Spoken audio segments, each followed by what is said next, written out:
आगे कंटिन्यू करेंगे इस बात पर जबकि आप बताएंगे कि शिर्क की डेफिनेशन क्या है। शिर्क मतलब किसी के सामने झुकना, आप किसी के सामने झुक नहीं सकते ना। शिर्क के लिए सिर्फ यूं सर झुका, मतलब मैंने यूं सर झुकाया आपके सामने तो हो गया मैं मुशरिक, जो डेफिनेशन के अकॉर्डिंग, राइट। एक मौलवी के सामने झुक रहा है ना वो। हाँ अच्छे, तो कोई मुसलमान ये मान रहा है कि मैं मौलवी के सामने झुक रहा हूँ, यानी आपको कोई मुसलमान ये बोलता हुआ मिल रहा है कि मैं मौलवी के सामने झुक रहा हूँ। कोई लीडर होना चाहिए, कोई सोसाइटी में बड़ा होना चाहिए, समाजी एतबार से, मुआशरती एतबार से। तो यहाँ इमाम को एक जिम्मेदारी दी गई कि तुम जो अल्लाह के सामने इबादत के एतबार से जो पढ़ोगे, जो कहोगे, पीछे वाले उसको सुनेंगे, उस पर आमीन कहेंगे, और फिर जब तुम अल्लाह के आगे सजदे में जाओगे, पीछे वाले भी तुम्हें फॉलो करते हुए। समझ नहीं पाए कि कोर एसेंस ऑफ शिर्क है क्या बेसिकली। अगर शिर्क को बहुत बेसिक सेंस में एसोसिएटिंग पार्टनर्स विद अल्लाह बोल सकते हैं, तो वो शिर्क है। यहाँ पे वो एक पर्टिकुलर मैनिफेस्टेशन उन्होंने ऐसा इमेजिन कर लिया है कि वो इमाम साहब पे अप्लाई होता है, बट हम नहीं मानते कि वो अप्लाई होता है। तो वो जो इंसान किसी यानी कि जो खुदा नहीं है, जो डेटी नहीं है, उसको खुदा मान के वो काम करता है, सिर्फ उस दरवाजे से गुजरता है, और वो सिंबल है कि अगर कोई उस दरवाजे से गुजरेगा उस तरीके से, तो वो गोया के उसको डेटी मान के गुजर रहा है, तो भी हम उस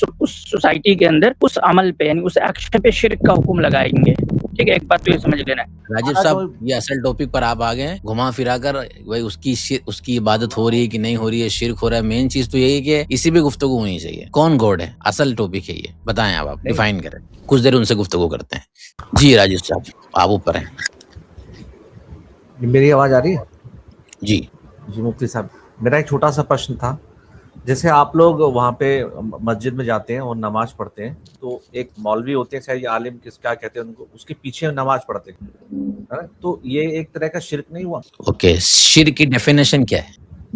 शिर्क की डेफिनेशन ये हो गया मतलब कि आप किसी के सामने, ये हो गया नहीं। देखिए राजीव साहब, जब बात करेंगे ना हम, तो ये थियोलॉजी में बात करें तो आपको अपनी डेफिनेशन नहीं देना। शिर्क की डेफिनेशन का मतलब है कि वो डेफिनेशन कहीं होनी चाहिए, आपकी अभी बैठे बैठे बनानी नहीं। आप मेरी जो समझ है मैं बताऊंगा अपने हिसाब से ना। नहीं, आपकी समझ नहीं, फिर तो खालिद भाई आप बात करें इनसे, ये तो अभी अपनी समझ इंपोर्ट करते रहेंगे बैठे बैठे, तो आपकी समझ से फिर क्यों बात करें? तो आपने मेरा क्वेश्चन आपने तो एक्सपोज कर दिया अपने आप को ही कि आपकी समझ आपको मुबारक हो, फिर आप अपनी समझ लेके घूमते रहे, फिरते रहे दुनिया में। मैं क्लैरिटी लेने तो आया हूँ आपके पास, मैं कोई आपको हराने जीतने नहीं आया, मैं क्लैरिटी लेने आया। हाँ ठीक है खालिद भाई, आप ईमानुल्लाह भाई थोड़ा आप बात करें, अगर बात कर सकते हैं तो इन साहिब से। तो मेरा प्रश्न ये हुआ कि जैसे आप उसके सामने, एक आलिम के सामने झुक के सवाल कर दिया आपको, आगे कंटिन्यू करेंगे इस बात पर जबकि आप बताएंगे कि शिर्क की डेफिनेशन क्या है। शिर्क मतलब किसी के सामने झुकना, आप किसी के सामने झुक नहीं सकते ना। ठीक है, ये डेफिनेशन है। मूर्ति पूजा हो गई उसमें, और आपका झुकना किसी भी के सामने, किसी इंसान के, किसी अब्बा हो, आपके माँ बाप भी हो, तो आपको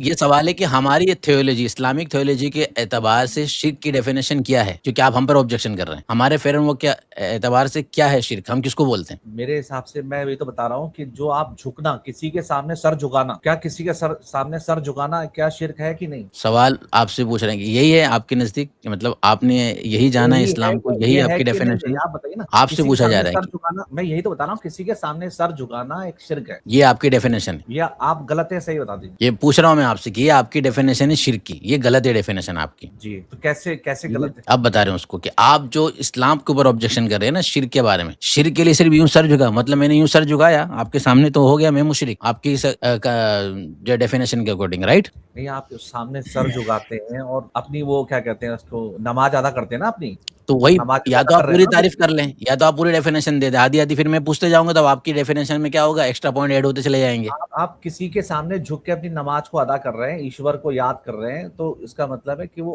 कहीं ना कहीं एक पुरुष वो किसी के सामने कौन है, वो किसी के सामने कौन है, वो कौन है, वो किसी कौन है? एक मुसलमान जो झुकता है वो किसी कौन है?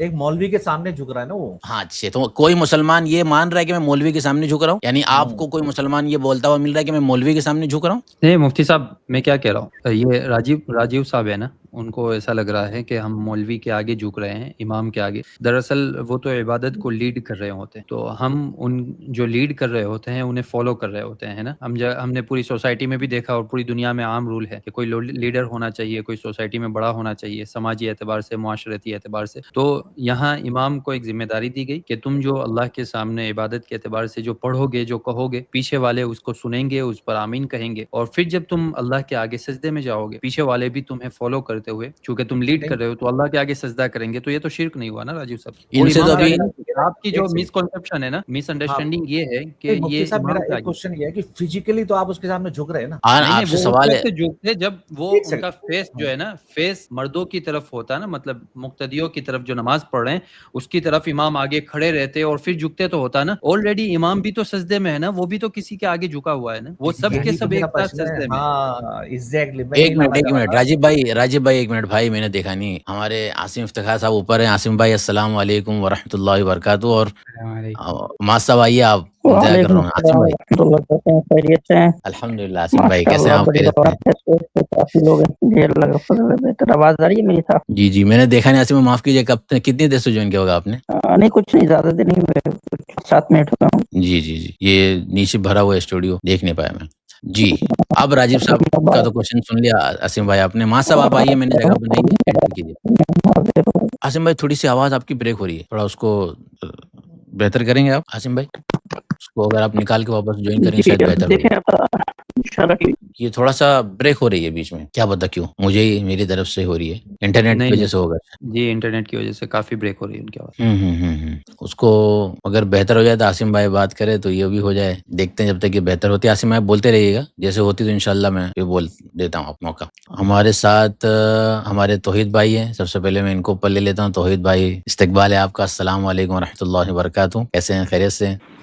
वालेकुम अस्सलाम वरहमतुल्लाहि वबरकातुहू। मेरी तरफ से भी आप तमाम पैनलिस्ट को अस्सलाम वालेकुम और सुनने वाले नाज़रीन को प्यार भरा सलाम।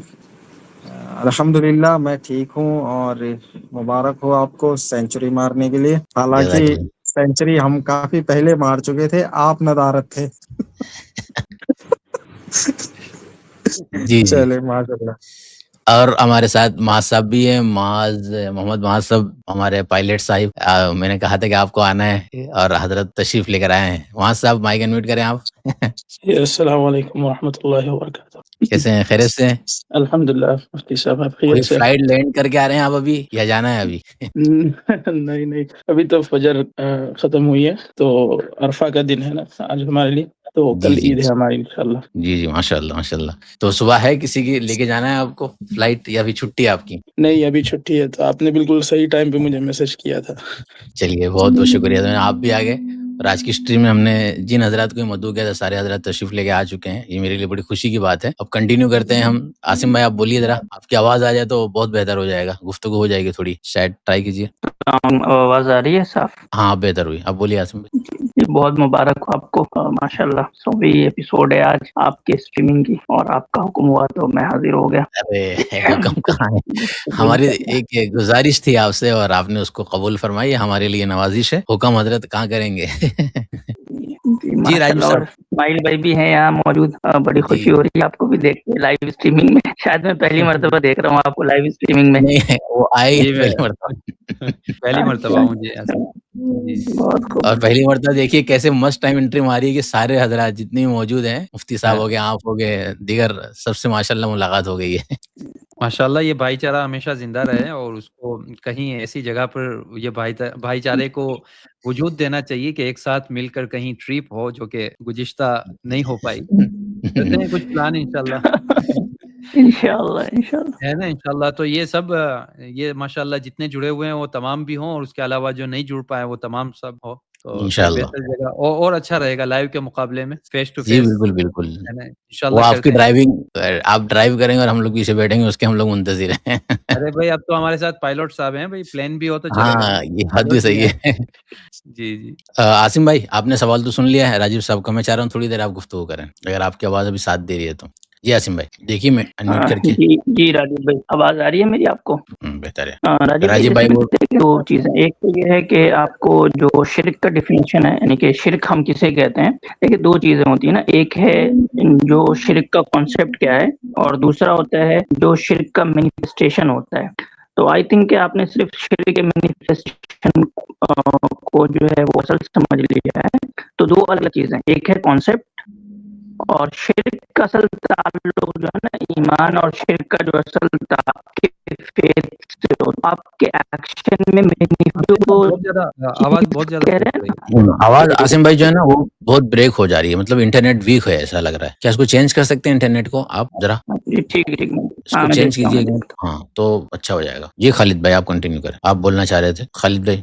जी, मैं तो प्रीवियस पॉइंट पे भी बहुत कुछ ऐड करना चाहता था, बट रिगार्डलेस यहाँ पे मुझे वही जो आसिम साहब ने बोला, आई थिंक मैं वही चीज़ बोलना चाह रहा था कि इन दी एंड इन्होंने समझ नहीं पाए कि कोर एसेंस ऑफ शिर्क है क्या बेसिकली। अगर शिर्क को बहुत बेसिक सेंस में एसोसिएटिंग पार्टनर्स विद अल्लाह बोल सकते हैं, तो वो शिर्क है। यहाँ पे वो एक पर्टिकुलर मैनिफेस्टेशन उन्होंने ऐसा इमेजिन कर लिया है कि वो इमाम साहब पे अप्लाई होता है, बट हम नहीं मानते कि वो अप्लाई होता है। तो वो अगर आपको ऐसा लग रहा है तो मैं ये चाहूंगा कि आप पहले उसको जस्टिफाई करें, बिकॉज यहाँ पे हम कोई भी मुसलमान उसको कोई भी इंसान जो एक थर्ड पर्सन पर्सपेक्टिव से देख रहा है मुसलमानों की इबादत किस तरह से होती है, उसके दिमाग में I think in his wildest dreams कभी ये नहीं आएगा कि ये लोग इमाम साहब की अस्तगफिरुल्लाह कोई तरह का वर्शिप इमाम साहब की हो रही है। ऐसा बिल्कुल भी नहीं है। इनफैक्ट जो प्रेयर्स हमारे होते हैं वो कॉन्जुगेशनरी प्रेयर्स बोलते हैं, उसका मतलब है कि साथ में होते हैं। और एक जैसे कि मुफ्ती इस्माइल ने एक्सप्लेन किया कि वो बस लीड करते प्रेयर को, बट सब लोग मिलके they all worship Allah together, they bow down to Allah together. अगर यही लॉजिक लगा दो तो 10 सफ़े अगर बनी है नमाजों के अंदर, एक के पीछे मतलब आपके लॉजिक के हिसाब से ऐसा हो जाएगा कि जो लास्ट में आदमी पढ़ रहा है वो जो लाइन से आगे 10 सफ़े तो सबको वर्शिप कर रहा है, बट ऐसा बिल्कुल भी नहीं है। वो तो सब मिलके अल्लाह की तरह अल्लाह को वर्शिप कर रहे हैं। जी, और मैं इसमें छोटा सा ऐड और करना चाहूँगा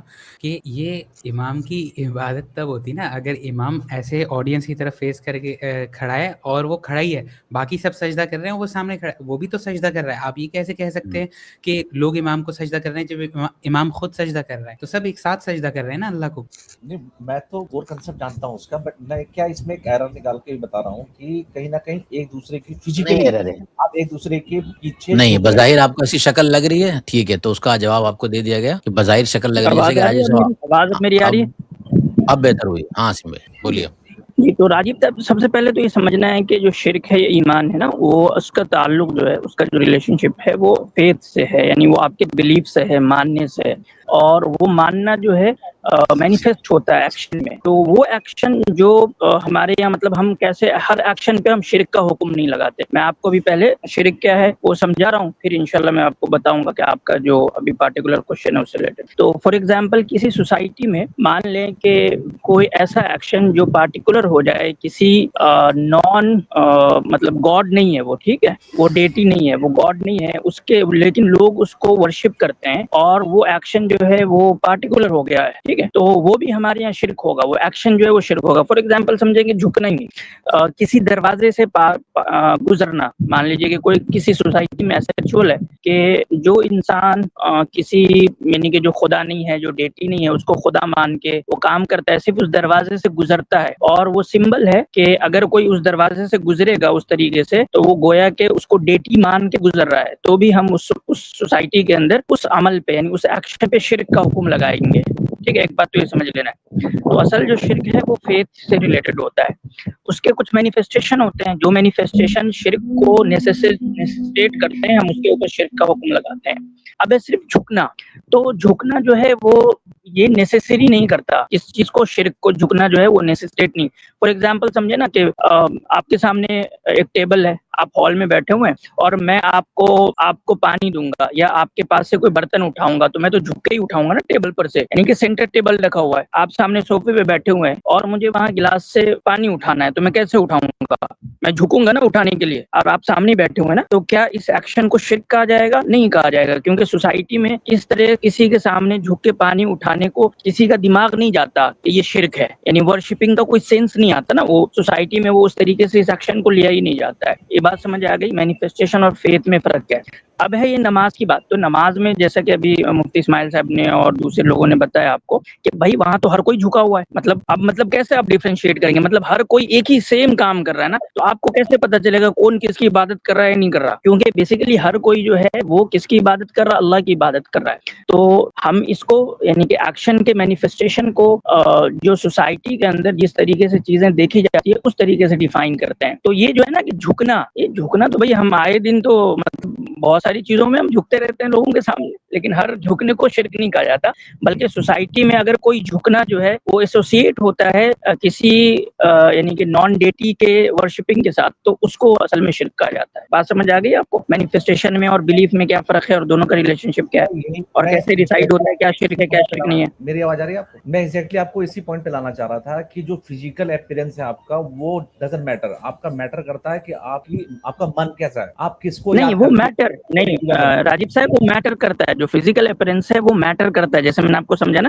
कि अगर किसी सोसाइटी में झुकना तो दूर की बात है, सिर्फ एक दरवाजे से गुजरना ही अगर वो शिर्क हो हमारे यहाँ ना, कि वो दरवाजा जो है वो खास है किसी डेटी के साथ और वो फॉल्स डेटी है और उससे जो गुजरता है गोया कि वो वर्शिपिंग का तरीका उससे गुजरना है। मान लीजिए किसी सोसाइटी में एक दरवाजा है और वो दरवाजा एसोसिएट है किसी ऐसे डेटी के साथ जो फॉल्स डेटी है और उस दरवाजे से गुजरना ही उसकी वर्शिपिंग है, तो वो भी हमारे नजदीक झुकना नहीं, सिर्फ गुजरना शिर्क हो जाएगा। तो फिजिकल अपीयरेंस भी मैटर करता है कि सोसाइटी उस फिजिकल अपीयरेंस को कैसे डिसाइड करती है, कैसे जो है वो डिफाइन करती है। अगर सोसाइटी उस फिजिकल अपीयरेंस को एज अ वर्शिप, किसी डेटी के वर्शिप के तौर पे डिफाइन करती है, तो वो झुकना तो दूर है भाई, वो सिर्फ गुजरना शिर्क हो जाएगा हमारे यहाँ। तो आसिम भाई यही तो पॉइंट आया ना कि अगर आप किसी मूर्ति के सामने झुक के पूजा करते हैं बट आपके मन में कोई मूर्ति से तो कोई लेना देना नहीं है आपको, तो आप ईश्वर के नहीं मेरे भाई, अभी मैंने आपको समझाया है कि इसी सोसाइटी में मूर्ति के सामने झुकना दैट नेसेसिटेट के आप पूजा करते हैं, मतलब पूरे सोसाइटी में वो पूजा का एक्ट है, एज उस एक्ट को एज अ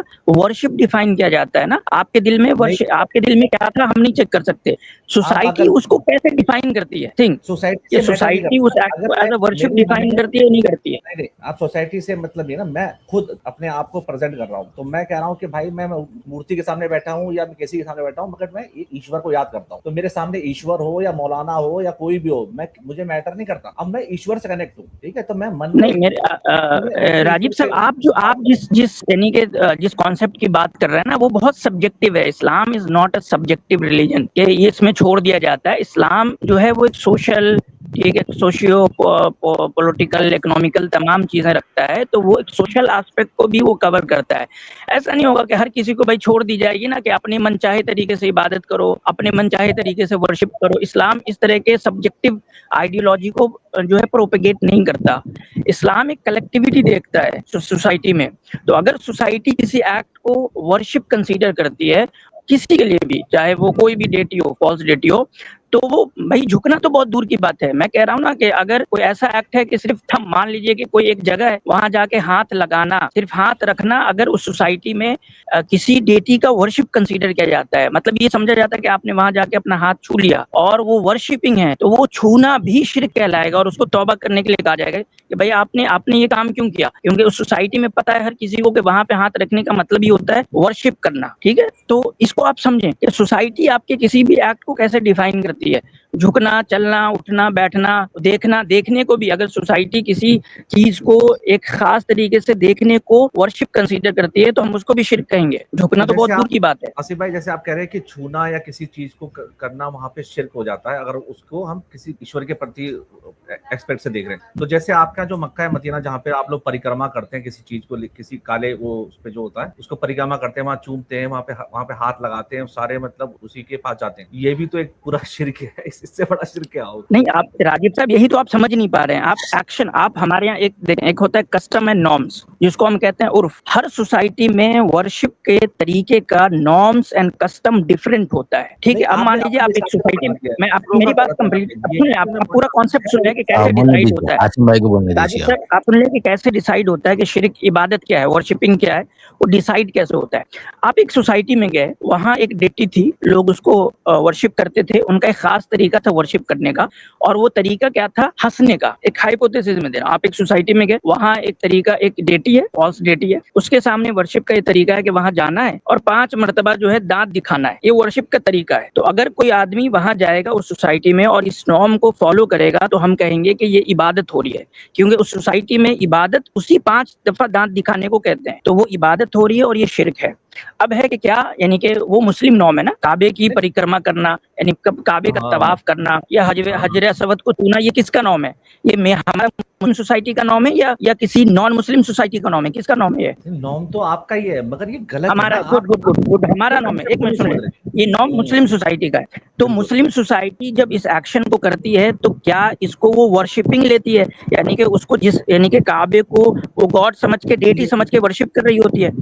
सर वो सारे लोग उसको ऐसे चूम रहे होते हैं जैसे। अरे मैं आपसे क्या पूछ रहा हूँ राजीव साहब, एक सवाल है कि मुस्लिम जो है, जो मुसलमान है, जो हजर असवद को चूम रहा है या जो काबे का तवाफ कर रहा है, क्या कोई मुसलमान काबे को या हजर असवद को डेटी कंसीडर करता है? यार सभी कहते हैं उसमें अल्लाह है। अरे मैं क्या बात, यानी काबे को डेटी कंसीडर करते हैं? कौन कहता है? ये तो आप जबरदस्ती भाई, ये आपका अपना ये वहम है राजीव साहब, ये आपका अपना इमेजिनेशन है, ये आपका अपना इमेजिनेशन है। कोई काबे को खुदा नहीं कहता, ठीक है? ये हमसे पूछे ना। देखिए राजीव साहब, यही होगा मसला, यही होगा राजीव भाई, मसला यही होगा जब आप अपने इमेजिनेशन से चीजों को समझेंगे।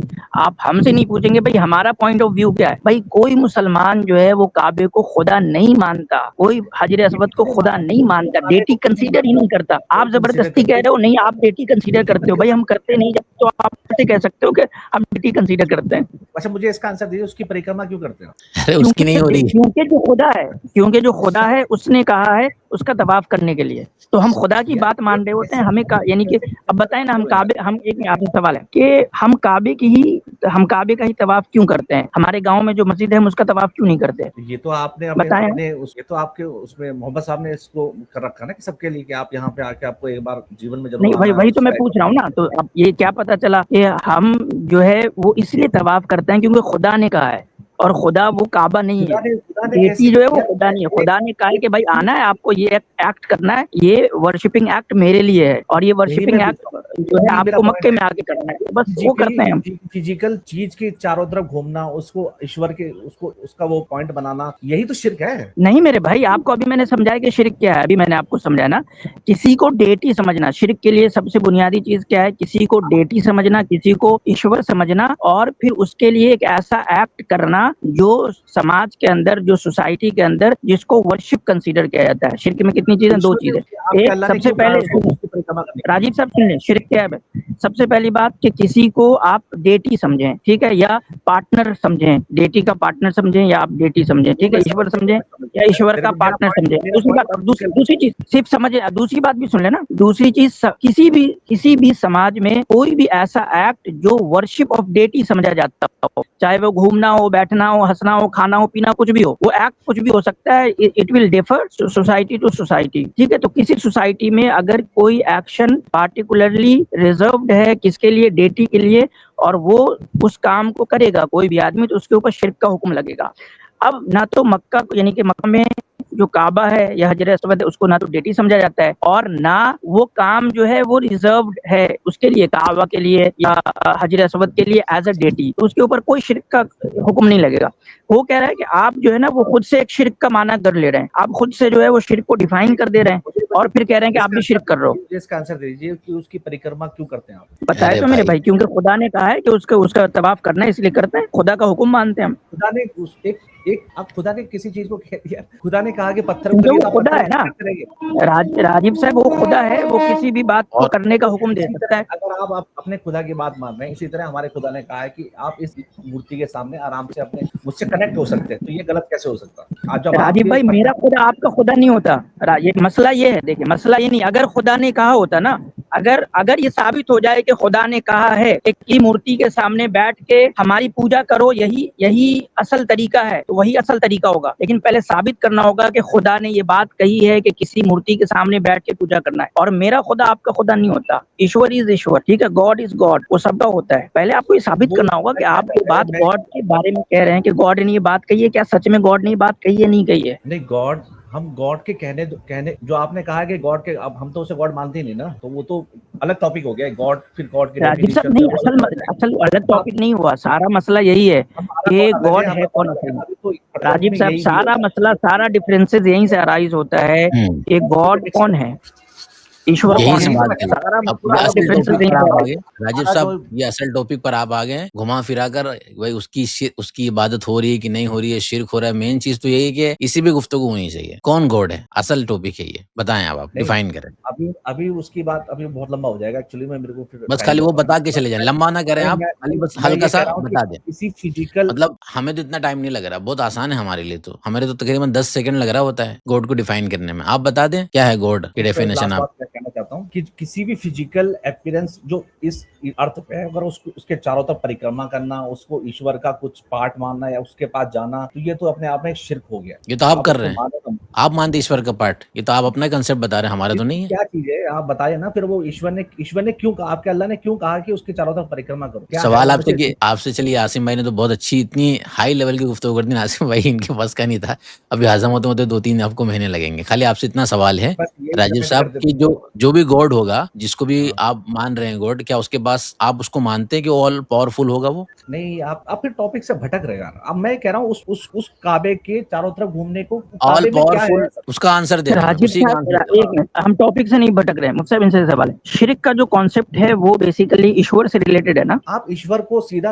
आप मानते हो कि ऊपर है ना वो? नहीं, आप अरे सीधा ऊपर उसके नीचे अभी छोड़ दे, मैं क्या पूछ रहा हूँ आपसे। जब आप नमाज पढ़ते हो तो ऊपर आप नीचे कह रहे अभी हो ऊपर नीचे छोड़ दे, ईश्वर हम ऊपर लोग है नीचे छोड़ दे। अभी आप ये बताएं कि जो शिर्क का जो कॉन्सेप्ट है वो ईश्वर से ही रिलेटेड है ना? बिल्कुल। तो ईश्वर यानी कि शिर्क का कॉन्सेप्ट उस वक्त तक आपको समझ नहीं आएगा जब तक कि ईश्वर का कॉन्सेप्ट समझ नहीं आएगा। ईश्वर की जगह अगर आप आपके हिसाब से ईश्वर की जगह अगर आप किसी और की पूजा करते हैं या किसी को माध्यम के थ्रू जाते हैं, तो आपको तो वो ईश्वर क्या है पहले उसमें तो बात होगी, वही तो बात हो गई। वही तो, शिर्क उस वक्त तक समझ नहीं आएगा जब तक ईश्वर समझ नहीं आएगा। वो मुझे ये पूछना है कि वो काबे में क्या है ऐसा कि उसकी परिक्रमा करने को क्यों कहा? ये आप मुझे इसका आंसर दें, फिर मैं चलता हूँ अभी के लिए। उसमें ऐसा कुछ नहीं मेरे भाई, ऐसा उसमें कुछ नहीं है कि वहाँ जो है कोई सोना चांदी रखा हुआ है और उसमें जो है कोई अनोखी चीज रखी हुई है। वो बस एक मस्जिद है। वो क्या है? वो मस्जिद है जिसको हजरत आदम ने और फिर हजरत इब्राहिम ने बनाया था, ठीक है। और अल्लाह सुब्हानहू व तआला ने, जो कि तमाम कायनात का रब है, जो तमाम यूनिवर्स का क्रिएटर है और इसका सस्टेनर है, इसको चलाने वाला है, हमारा आपका सबका मालिक है, उसने तमाम बंदों को हुक्म दिया कि भाई देखो ये मेरा एक घर है, इसको मैं खास मकाम अता कर रहा हूँ, तुम लोग आना और इसका तवाफ करना। दैट्स इट, खुदा का हुक्म है। खुदा का घर कैसे हो सकता है? आपकी बात का जवाब आपने जहाँ से क्वेश्चन स्टार्ट किया था कि इमाम के सामने आप लोग झुकते हैं, ये भी उसी का जवाब है कि वो भी हुक्म की तामील नहीं करता। खुदा के घर आ गए ना आप, उसी पे खुदा के घर पे मैं यही लाना चाह रहा था। ये देर से शुरू में बोल रहा था कि खुदा का घर मानते, कह रहे थे हम नहीं मानते। अभी आसिफ भाई कह रहे खुदा का घर है, सारा कंफ्यूज। खुदा का घर का क्या मतलब? यानी नहीं राजीव साहब, खुदा के घर का क्या मतलब समझते हैं? यानी कि खुदा वहाँ बैठा हुआ है। आपको इसलिए कहा ना कि खुदा का घर समझने के लिए पहले खुदा समझना पड़ेगा। आपने समझ लिया कि ईश्वर क्या है, खुदा क्या है? आप समझते हैं कि ईश्वर और खुदा का कॉन्सेप्ट क्या है? ये क्लियर हो गया आपका? घर क्या होता है आसिफ भाई? घर क्या होता है? यानी आपको पहले खुदा समझ में आएगा। मैं बता रहा हूँ घर उस वक्त समझ आएगा, पहले जिसका घर है वो समझ में आएगा। मिसाल मैं समझा रहा हूँ आपको, ऐसे समझ लें आप मेरे भाई, कि जब हम कहते हैं ना मेरा घर, या हम कहते हैं बादशाह का घर, या हम कहते हैं घर के बहुत सारे मीनिंग होते हैं, आपको पता है ना। जैसे दिल कहते हैं हम तुम्हारा घर है, मेरे महबूब का घर कहाँ है? मेरा दिल है। तो मेरा महबूब यानी मेरे दिल के अंदर बैठा हुआ, क्या पंपिंग कर रहा है क्या वहाँ बैठ के? वो पंप चला रहा है क्या? तो मुहावरा हो गया ना राजीव साहब, वो वहाँ मेरा महबूब जो है वो मेरे दिल में बैठ के खून को पंप कर रहा है क्या? तो पहले आपको समझने के लिए, घर समझने के लिए आपको पहले वो समझना पड़ेगा जिसका वो घर है। तो अगर आपका ईश्वर का, गॉड का कॉन्सेप्ट क्लियर नहीं है, आप इससे भागते क्यों हैं? आप ईश्वर के कॉन्सेप्ट पे बात करने से क्यों भागते हैं? जो असल मुद्दा है उससे क्यों भागते हैं आप? मैं आपको इसी टॉपिक पे रखना चाहता हूँ। यहाँ पे आपके पैर फंसे हुए हैं। आप राजीव साहब, जो असल चीज है ना, असल चीज है यानी कि कॉन्सेप्ट ऑफ गॉड, उस पे बात करने से क्यों भागते हैं आप?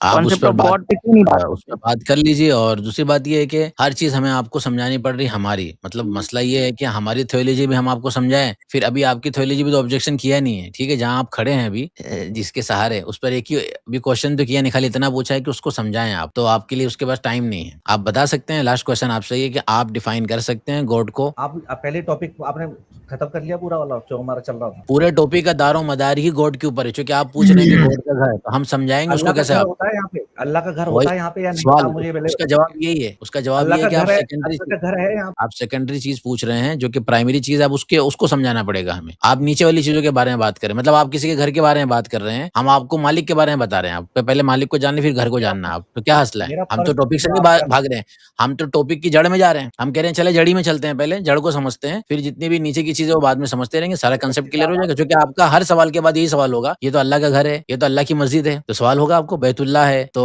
काबतुल्लाह है, तो सब पर सवाल होगा। तो फिर हमें सबसे पहले उसी को क्लियर कर लेना चाहिए कि किसको कहते हैं अल्लाह, किसको कहते हैं गॉड। बात करेंगे उस पर। क्या गला सूख गया? मैं आऊंगा। आप क्यों ऐसा लग रहा है कि मैं गला सूख गया, आपका उससे बात करने का नहीं रेडी है? गॉड के कॉन्सेप्ट पे बात करेंगे। यार आप इतने सारे हो, मैं अकेला बोल रहा हूँ। आप ये भी नहीं समझ रहे। आप 4-5 मैं ठीक है, मैं अकेले गॉड के हम कॉन्सेप्ट हम तो अभी बोल ही नहीं रहे मुफ्ती साहब, कहाँ बोल रहे हैं हम तो चुपचाप सुन रहे हैं। पानी पी आसिम लीजिए साहब भाई, बोल रहे हैं। गॉड के कॉन्सेप्ट पे बात करना है, गला सूख गया।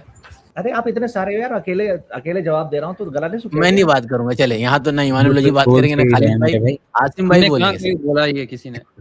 खाली है मौजूद, बोल कौन रहा है? कोई नहीं बोल रहा, आसिम साहब ही तो बात कर रहे हैं, आप बात अरे करें। तो मैं यही तो कह रहा हूँ, अल्लाह के घर पे बात करो ना, क्यों भाग रहे हो उससे? तो भागना उसको भाई बोलते हैं कि पहले हम ये अल्लाह बोले पे कि हम बात होगी नहीं ना। करेंगे। यार म्यूट पहले राजीव साहब अल्लाह के घर पे दो, किसी के घर पे उस वक्त बात होगी जब पहले उस पे बात होगी ना, वो जो है, यानी कि आपको अल्लाह के किसी का घर पे घर कैसे पहले समझ में आएगा जब तक इसलिए मैं म्यूट कर देता हूँ कि इंटरप्ट बहुत करते हैं आप, ठीक है? तो आप नेक्स्ट टाइम आइए और स्टार्ट से पानी लेकर आइए, क्योंकि आप स्टार्ट से जब बात करेंगे तभी तो हो पाएगी। अब तो आपका गला सूख गया है, तो हम आपको इजाजत देते हैं। नेक्स्ट टाइम आएंगे तो इंशाल्लाह बात करेंगे, ठीक है?